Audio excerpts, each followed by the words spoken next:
Good morning friends, you are most welcome to Think Eyes channel. Today we are going to discuss ethnography, comparative ethnography, in which we are going to discuss introduction to ethnography. Our topic is types of ethnographies, positivism and functionalism.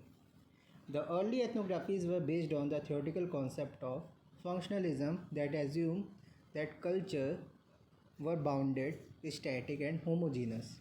The term used was holistic, and the anthropologists would collect data on all aspects of cultures with the assumptions that everything had a role to play in the maintenance of the whole and somehow everything could be shown to have a function. Although excellent ethnographies that are read even today were produced during this period or during that period. The criticism came from several quarters.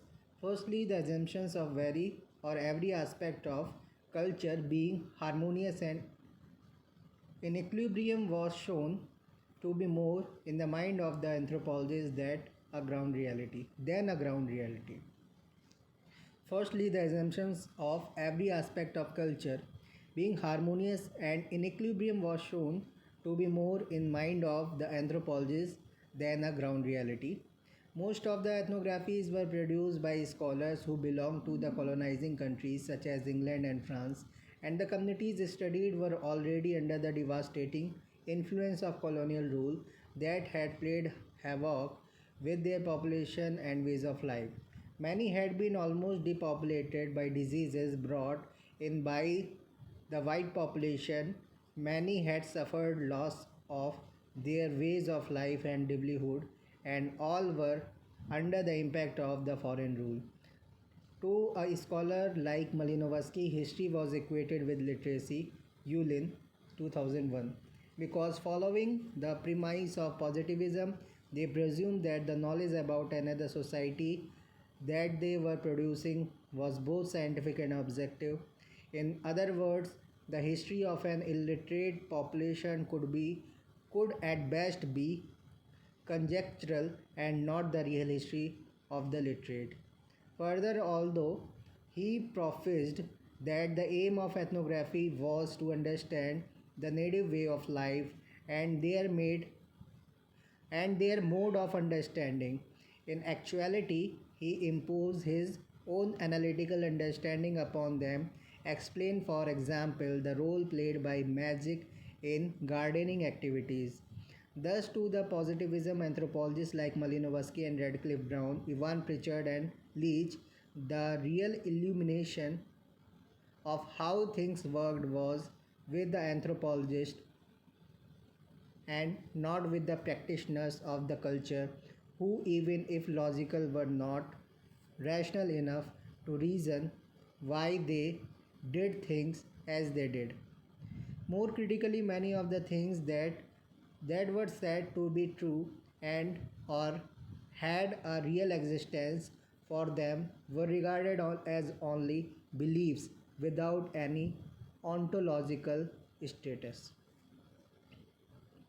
Radcliffe Brown likewise gave beautiful description of timeless society of the Andaman Islanders, even as they were almost decimated with measles and other impacts of colonial rule.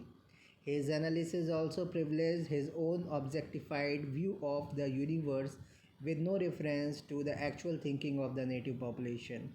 The difference between him and Malinowski was that while the latter explained the existence of institutions such as magic and shamanism as fulfilling individual needs, Radcliffe Brown, like Durkheim, focused on the needs of society. The function of the taboos, for example, enhanced the rituals values of things, and such values were always attributed to those things that influenced and cemented social relationship. The beautifully crafted ethnographies with their rich and detailed descriptions of life were thus nothing more than constructs that, as shown later by anthropologists such as Weilsman or Weilmanson, ignored pain, suffering, and misery to highlight equilibrium.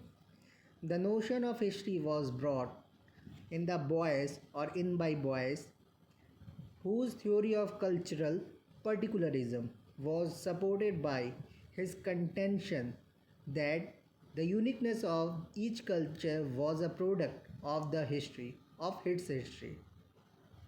The notion of history was brought in by Boyce, whose theory of cultural particularism was supported by his contention that the uniqueness of each culture was a product of its history. Thus, American anthropology had a historical sense right from the beginning and later incorporated the notion of process into that of culture. The emphasis here was also more on culture than on structure. With this cultural approach, anthropology moved towards what came to be known as thick description and an emphasis on meanings as opposed to mere form of relationship.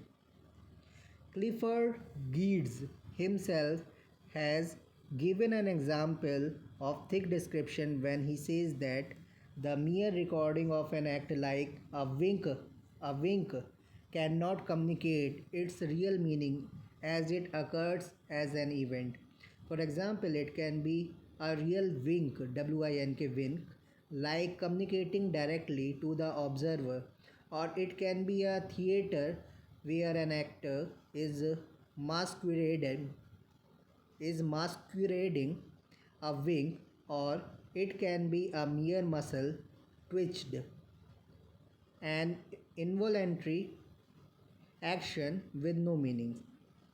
Thus, any word or expression can also be said with real emotion, with sarcasm, with irony, or as a metaphor. It depends upon the context in which the act is situated, so that in thick description one not only merely records an action but its relation with its environment, the context in which it takes place, and what the actors and participants have to say about it. These details that make ethnography rich and meaningful make analysis also fruitful. The richer the data, the more qualitative depth it has. The analysis of it will approximate closer to the reality. Interpretative. Clifford Geertz has produced some of the most read ethnographies in the discipline and is a master of what he termed as thick description, a term borrowed from philosopher Gilbert Ryle.